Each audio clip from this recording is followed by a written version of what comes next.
সুলতান সালাউদ্দিন কুমের নাম কাল্লাল সদরের সকলের হৃদয়ে তুলতে হয়ে যাচ্ছে। প্রিয় উপস্থিতি, এখন আমাদের মাঝে বক্তব্য রাখবেন যার জন্য আপনারা দীর্ঘ সময় ধরে বসে আছেন, সেই প্রিয় নেতা বাংলাদেশ জাতীয়তাবাদী যুব দলের সাবেক সফল সভাপতি, বাংলাদেশ জাতীয়তাবাদী ছাত্র দলের সাবেক সফল সভাপতি, বাংলাদেশ জাতীয়তাবাদী বিএনপির কেন্দ্রীয় নির্বাহী কমিটির সংগ্রামী প্রধান সম্পাদক, কাল্লাল সদর ৫ আসনের মানুষের মা মাটি মানুষের নেতা, আমাদের সকলের হৃদয়ের স্পন্দন, বিএনপির মনোনীত ধানের শেষের এমপি প্রার্থী, আমার প্রাণপ্রিয় অভিভাবক জনাব সুলতান সালাউদ্দিন টুকু।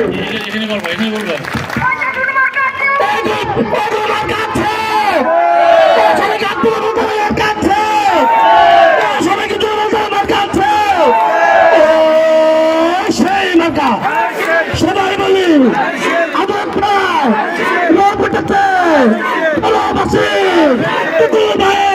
ধন্যবাদ সকলকে।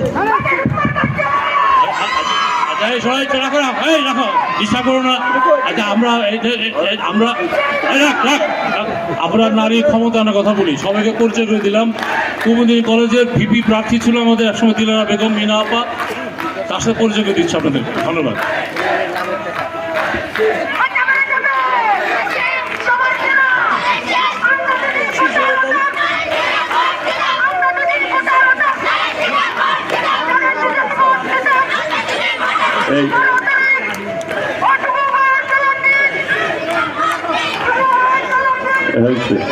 বিসমিল্লাহির রহমানির রহিম। বৃহত্তর আদালত পাড়া ঐতিহ্যবাহী এই পাড়ার বিএনপি এবং অঙ্গ সংগঠন কর্তৃক আয়োজিত আজকের এই পথসভার সম্মানিত সভাপতি আমাদের লাভু ভাই উপস্থিত রয়েছেন,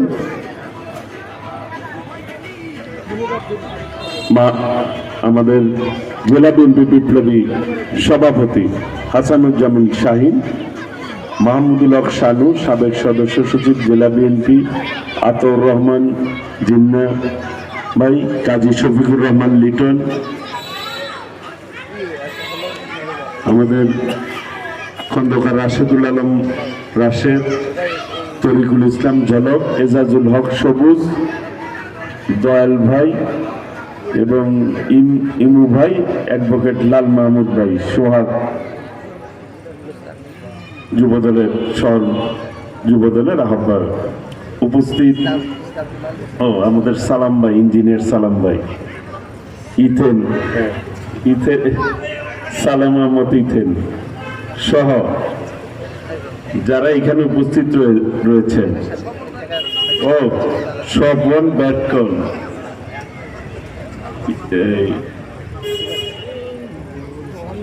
নিপু, মতিন ভাই, আমাদের মতিন ভাই পিছনে রয়েছেন, উপস্থিত মুরব্বীরা, যুবক ভাইরা, ছাত্র ভাইরা, আমার মা বোনেরা এবং নিষ্পাপ অনেক কোমলমতি শিশুরা যারা ইতিমধ্যে স্লোগান দিয়েছেন, যারাই আমার কথা শুনছেন, সবাইকেই আমার ব্যক্তিগত পক্ষ থেকে, আমার দলের পক্ষ থেকে, আমার নেতা দেশনায়ক তারেক রহমান ও ধানের শীষের পক্ষ থেকে জানাই সালাম এবং শুভেচ্ছা। আসসালামু আলাইকুম রহমতুল্লাহ বারাকাতুহু। প্রিয় ভাইয়ের, আমি খুব সংক্ষেপে শেষ করবো। মা বোনেরা, অনেকক্ষণ ধরে মিটিং চলতেছে, আমাদের আমার 4 থেকে 5টা মিটিং এখনো বাকি আছে। সবার কাছে যাইতে হয়, সবার মনই রক্ষা করতে হয়। যখন কোথাও যাই তাদের মতো করে আমার আসতে হয়, যাই আমার ইচ্ছায়, আসতে হয় তাদের ইচ্ছায়। নির্বাচন 12ই ফেব্রুয়ারি একটি গুরুত্বপূর্ণ নির্বাচন বর্তমান প্রেক্ষাপটে। আমরা 14 সালে ভোট দিতে পারি নাই, পারছি? 18 সালে পারছি, 24 সালে পারি নাই। এইবার আমাদের সুযোগ এসেছে ভোট দেওয়ার জন্য। তো এই ভোট দেওয়ার সুযোগটা কি আমরা হাতছাড়া করব? এই ভোটের মধ্য দিয়েই একটি সরকার হবে যারা রাষ্ট্রটা পরিচালনা করবে। এই রাষ্ট্র কি সবার হাতে দায়িত্ব দেওয়া যায়? যারা দায়িত্ব পালন করবে তাদের অবস্থা তো বুঝতে হবে, তাদের অভিজ্ঞতা আছে কিনা। আমি আমার দলের কথাই বলি সব সময়, আমরা কারো বিপক্ষে কোনো কথা বলি না, কিন্তু আমরা আমাদের দলের অবস্থান থেকে আমাদের নেতা দেশনায়ক তারেক রহমান উনি কিন্তু শুরুতেই 31 দফা দিচ্ছে যে বিএনপি জনগণের ভোটে যদি রাষ্ট্রীয় ক্ষমতায় আসতে পারে বিএনপি কি কি কাজ করবে ইতিমধ্যেই বলে দিয়েছে। অপোজিটে কেউ তাদের কর্মসূচি কি, তারা সরকারে আসলে কি করবে, একটা কথাও তারা বলে না। কিন্তু দেখেন এই যে আপনারা মা বোনরা রয়েছেন, মারা, আমরা ফ্যামিলি কার্ডের কথা বলেছি যে প্রত্যেক ঘরে ঘরে একটা করে ফ্যামিলি কার্ড দেওয়া হবে, সেই কার্ডটা থাকবে নারীদের নামে। এর আগে সব সময় যে কোনো কার্ড পুরুষদের নামে থাকতো, এবার কেন বিএনপি সিদ্ধান্ত নিয়েছে নারীদের নামে কার্ড থাকবে? কারণ নারীরাই সংসার চালায়, সংসারের ভালো মন্দ সবচাইতে বেশি বুঝে আমার মা বোনেরা, এবং তারা কিন্তু মিতব্যয়ী হয়। আমরা পুরুষরা কিন্তু অপচয়কারী বেশি হই, কারণ আমাদের পকেটে যদি বাড়তি টাকা থাকে 4 স্টল কফি শপে যে আমরা খেয়ে শেষ করে ফেলি, আর মাদের কাছে যদি থাকে, নারীদের টাকা থাকে, সেটা সঞ্চয় করে রাখে, সেটা হয় তার স্বামীর অসুখের পিছনে ব্যয় করে, না হয় বাচ্চার পড়ালেখার পিছনে ব্যয় করে, সংসারের পিছনে ব্যয় করে। সেই বিবেচনায় বিএনপি সিদ্ধান্ত নিয়েছেন আমাদের নেতা দেশনায়ক তারেক রহমান, ফ্যামিলি কার্ডটা থাকবে নারীদের নামে, মাদের নামে, সংসারে স্বাবলম্বী করার জন্য এবং নারীদেরকে স্বাবলম্বী করার জন্য এটি বিএনপির সিদ্ধান্ত। আর এই যে যুবকরা আছে, আমাদের ছাত্র ভাইয়েরা আছে, 1 কোটি যুবকের কর্মসংস্থানের কথা বলেছে বিএনপি। আমরা বলেছি, আমাদের নেতা বলেছে যে আগামী দিনে বিএনপি রাষ্ট্রীয় ক্ষমতা আসলে 1 কোটি যুবকের কর্মসংস্থান দিবে বিএনপি। আর আমি টাঙ্গাইলগতভাবে আমি সব সময় বলি যে আমি এমন ভাবে কাজ করবো আল্লাহর রহমতে, আমি আপনাদের ভোটে যদি নির্বাচিত হতে পারি, এই টাঙ্গাইল সদরে যাতে একজন যুবকও বেকার না থাকে সেইভাবে আমি পদক্ষেপ নিব ইনশাআল্লাহ। এখন প্রশ্ন আসতে পারে, অনেকে প্রশ্ন করতে পারে যে এতগুলি যুবকের কর্মসংস্থান কিভাবে হবে, এটা পসিবল কিনা। দেখেন 31শে জানুয়ারি আমাদের নেতা এসেছিলেন এই বাইপাসে, তিনি বক্তৃতা দিয়েছেন নির্বাচনী জনসভাতে। আমি কিন্তু 7টা বিষয় নিয়ে কথা বলেছি। আমি লাবু ভাই আরেকটা বিষয় যোগ করলেন, এয়ারপোর্ট। আমি 7টা বিষয় নিয়ে কথা বলেছি, আমার চিন্তা থেকে আমি বলেছি, কারণ আমি এই গত 1-1.5 বছর ধরে বিভিন্ন জায়গায় আমি এই নির্বাচন নিয়ে কথা বলতেছি। মানুষের যেটি প্রয়োজন আমার কাছে উপলব্ধি হয়েছে, আমি উপলব্ধি করতে পেরেছি যে টাঙ্গাইলকে গড়ে তুলতে হলে টাঙ্গাইলকে সিটি কর্পোরেশনে উত্তীর্ণ করতে হবে। এই সিটি কর্পোরেশন প্রয়োজন টাঙ্গাইলে, কারণ অপরিকল্পিত নগরী হিসাবে গড়ে উঠেছে। কিন্তু আপনি দেখেন যানজটের অবস্থা কি, ড্রেনেজ ব্যবস্থা নাই, গাড়ি পার্কিং নাই মার্কেটে। সিটি কর্পোরেশন হলে এইগুলি কিন্তু অটোমেটিক হবে। কাজে ঢাকার পাশে গাজীপুর হলে কেন টাঙ্গাইল হবে না? তো ঢাকাকে ভেঙে কিন্তু গাজীপুর হয়েছে পরবর্তীতে জেলা। কাজে আমি এই বিশ্ববিদ্যালয়ের কথা বলেছি, সাদত বিশ্ববিদ্যালয় কলেজ, ঐতিহ্যবাহী বিশ্ববিদ্যালয়, এটাকে বাংলার আলিগড় বলা হতো এক সময়, সেটাকে পূর্ণাঙ্গ বিশ্ববিদ্যালয় চেয়েছি। আমি একটি আধুনিক হাসপাতাল চেয়েছি, স্পেশালাইজড হসপিটাল, কারণ রুগীরা ঢাকার যেতে যেতে অনেক রুগী মারা গেছে। কিন্তু এখানে যদি সেবা দিতে পারি তাহলে অনেকের জীবন রক্ষা হবে। জীবনের মৃত্যুর মালিক আল্লাহ রাব্বুল আলামিন, তারপরে আমাদের চেষ্টা থাকতে হবে। টাঙ্গাইলের হাসপাতালের অবস্থা কিন্তু খুবই খারাপ। একজন অসুস্থ রোগী যদি একটা রোগ নিয়ে যায়, ওই হাসপাতাল থেকে মিনিমাম 5 থেকে 10টা রোগ নিয়ে তিনি বাসায় ফিরবেন, এটা নিশ্চিত। যেই অস্বাস্থ্যকর পরিবেশ টাঙ্গাইল হাসপাতাল, সেই দিক থেকে আমি হাসপাতালের কথা বলেছি। আমি যমুনার বেড়িবাঁধের কথা বলেছি, যমুনার মামুদনগর ব্রিজ, কাশীনগরের ব্রিজের কথা বলেছি। ওইটা চর অঞ্চলের চাহিদা। পাশাপাশি আমি বলেছি যে একটি পর্যটন কেন্দ্র গড়ে তোলা যায়। যদি বেড়িবাঁধ হয়, যমুনার ওই পাশে চর অঞ্চলে একটি পর্যটন কেন্দ্র গড়ে তোলা যায়, যেটির মধ্য দিয়ে আমরা সিলেট যাই, চট্টগ্রাম যাই, ওই জায়গার লোক কিন্তু টাঙ্গাইল আসবে যদি আমরা পর্যটন কেন্দ্র করতে পারি। বিনোদনের জন্য অন্য কোথাও যেতে হবে না।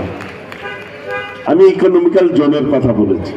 এই কাজগুলি যদি করতে পারি আমরা, ইনশাল্লাহ জনগণের ভোটে যদি আমরা নির্বাচিত হতে পারি, এই কাজগুলি যদি করতে পারি, দেখেন একটা ইকোনমিক্যাল জোন যদি হয়, মিনিমাম 1.5 থেকে 2 লাখ লোকের কর্মসংস্থান হবে।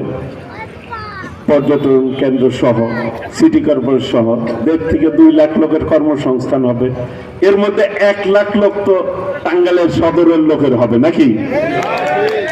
আমার 4,64,000 ভোটার, তো 1 লাখ যদি কর্মসংস্থান জেলাতেই হয়, নিজ আসনের মধ্যেই হওয়া সম্ভব হয়।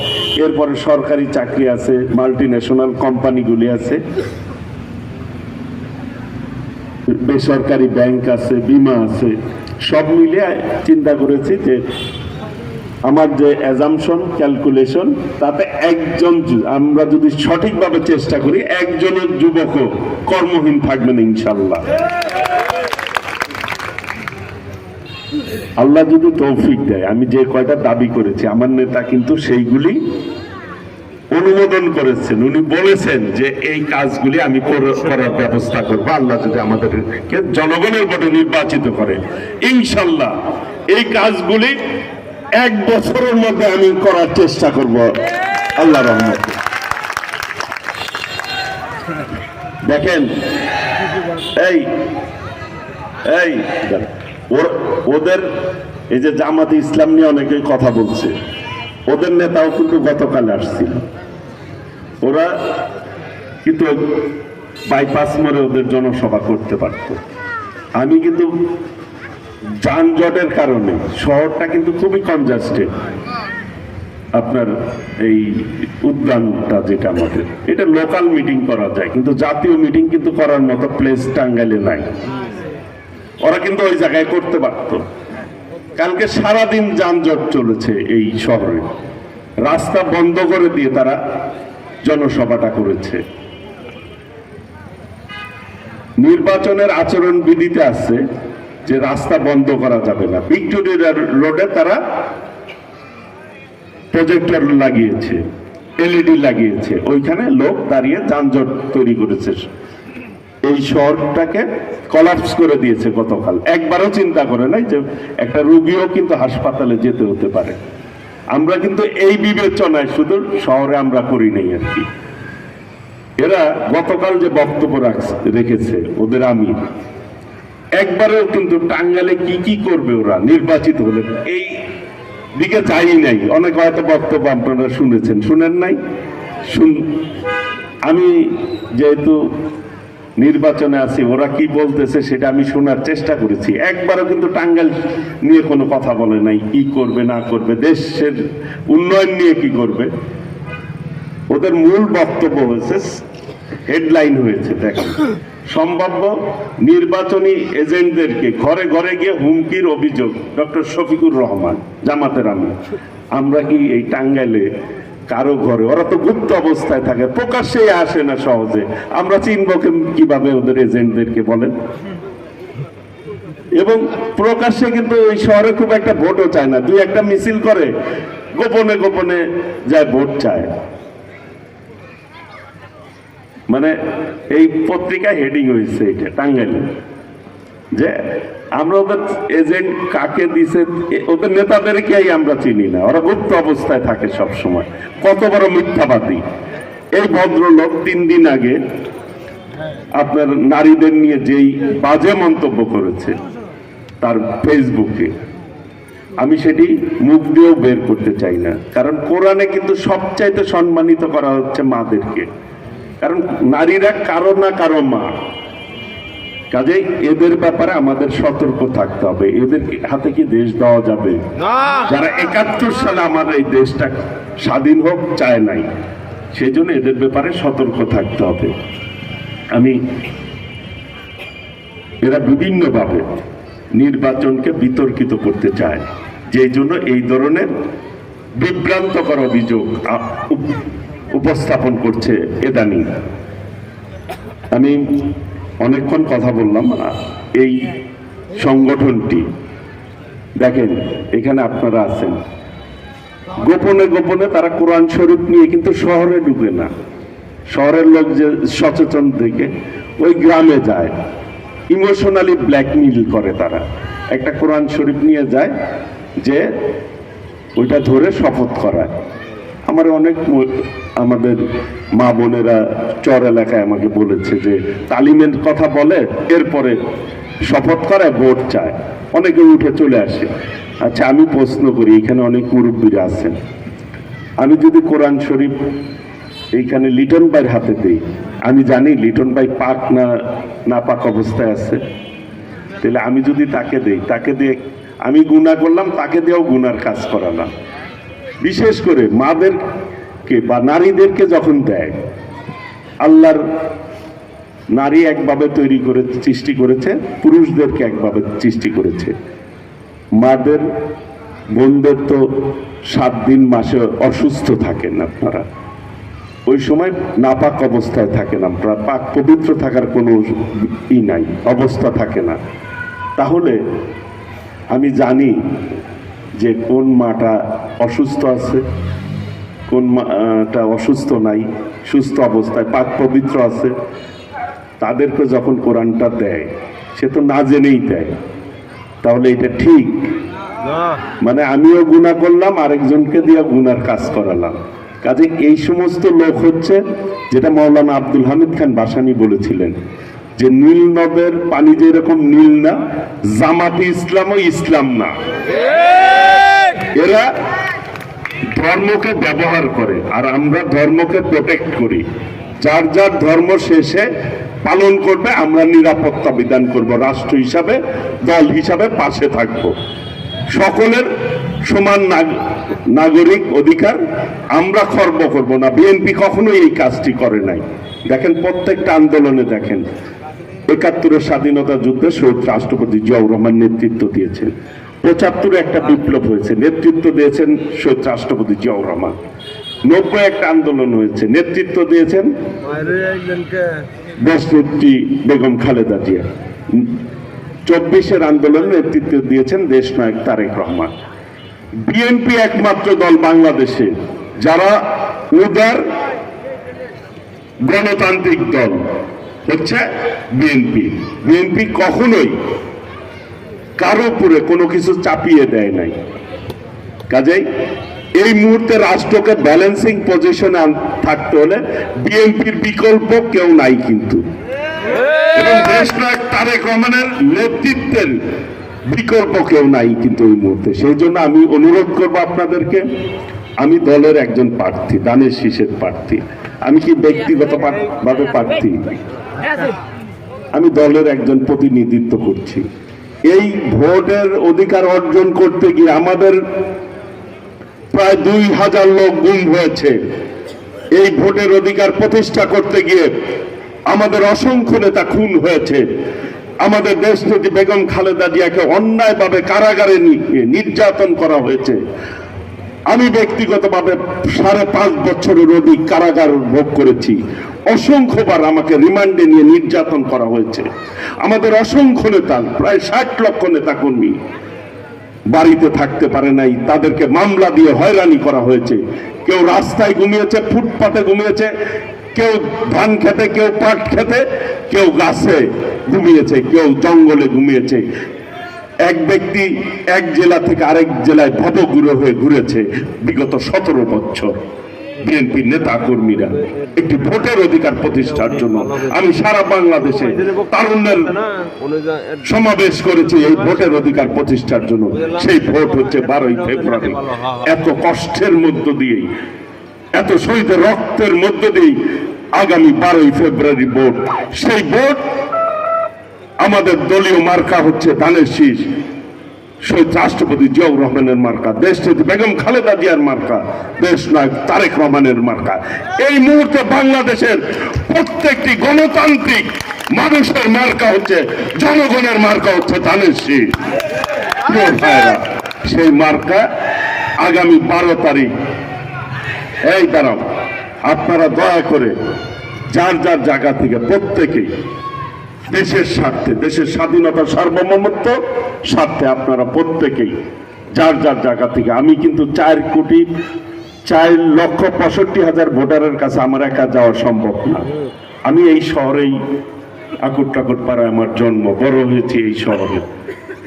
প্রাইমারি স্কুল, হাই স্কুল শেষ করে আমি ঢাকায় গেছি, ঢাকা বিশ্ববিদ্যালয়ে পড়ালেখা করেছি উচ্চ শিক্ষার জন্য। আমি এই শহরেরই সন্তান, আপনাদেরই সন্তান, কারো ভাই, কারো সহপাঠী, কারো বন্ধু। আজকে আমি অনুরোধ করব আপনাদেরকে যে 12 তারিখ আমার জন্য, আমার হয়ে আপনারা দাঁড়ে দাঁড়ে গিয়ে ভোট প্রার্থনা করবেন, যাতে করে আমি আমার পক্ষ থেকে সালাম পৌঁছানোর চেষ্টা করতেছি সকলের কাছে। অনেকের মোবাইল ফোনেও আমি সালাম পৌঁছানোর চেষ্টা করছি। কেউ কে কে পেয়েছেন হাত তুলবেন? প্রায় অনেকেই পেয়েছেন, আলহামদুলিল্লাহ। আমি চেষ্টা করতেছি আমার পক্ষ থেকে। আমি এইটুক বলতে পারি, আমি দল মত নির্বিশেষে, ধর্ম বর্ণ নির্বিশেষে এই টাঙ্গালে আমার নেতা যেটি বলেছে, এই বাংলাদেশে শান্তি প্রতিষ্ঠা করতে চাই সকলকে নিয়ে। আর আমি এই টাঙ্গালে সকলের সহাবস্থান আমি নিশ্চিত করব। আমি সকলের নিরাপত্তা বিধান করবো ইনশাল্লাহ। আমার জায়গা থেকে সকলকে নিয়ে আমি নিরাপদ শান্তির টাঙ্গাইল গড়ে তুলবো। একটি নতুন টাঙ্গাইল রূপ দিতে চাই আপনাদের সহযোগিতা। যেই টাঙ্গাইলে সন্ত্রাস থাকবে না, চাঁদাবাজি থাকবে না, কিশোর গ্যাং থাকবে না, মাদক থাকবে না, সকলের জন্য নিরাপদ টাঙ্গাইল গড়ে তুলবো ইনশাল্লাহ। সেই লক্ষ্যেই আমার যে মার্কা ধানের শীষ মার্কা। আমার মার্কাটা কি? বলতো আমার মার্কাটা কি? আরো জোরে, মার্কা কি? ভোট দিব কিসে? ধানের শীষে। ভোট দিব কিসে? ধানের শীষে।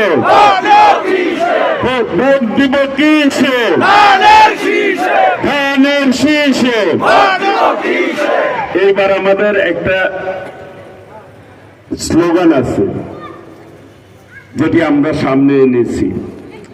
দিল্লি নয়, পিন্ডি নয়, নয় অন্য কোন দেশ, সবার আগে বাংলাদেশ। বাংলাদেশকে আমরা সামনে নিয়ে পথ চলতে চাই। এই ভূখণ্ডের মধ্যে যারাই অবস্থান করছে, আমরা সকলে মিলে ঐক্যবদ্ধভাবে দেশকে গড়ে তুলব। সেই জন্য আমাদের নেতা বলেছেন, ভোট দিব ধানের শীষে, দেশ গড়ব মিলেমিশে। সকলকে ধন্যবাদ। আসসালামু আলাইকুম রহমতুল্লাহ ওয়া বারাকাতুহু।